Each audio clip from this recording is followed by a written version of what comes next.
ఒక మార్పు అనేది మనిషిలో అంత హ్మ్. సులువుగా రాదు. హ్మ్. అండ్ రెండోది ఆల్రెడీ ఒక పక్కన కర్మ ఉంటది. ఒక పక్కన గ్రహాలు కాపు కాస్తూ ఉంటాయి. హ్మ్. మన మైండ్‌ని ఈజీగా మౌల్డ్ అవ్వకుండా. హ్మ్. ఆటిలన్నిటిని అధిగమించి మారటం అనేది కష్టమైన విషయమే. కానీ ప్రయత్నించాలి. హ్మ్. అవుతదా లేదా అన్న ఆలోచన వచ్చిందంటే అదే ఫస్ట్ ఫెయిల్యూర్.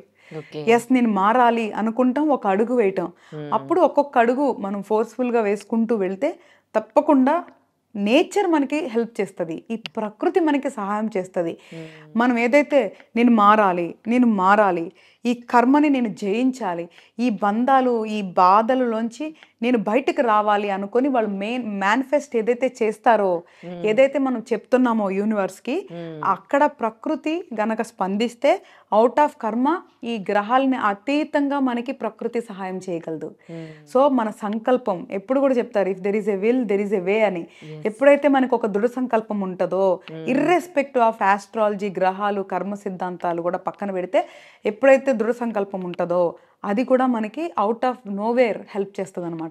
ఓకే.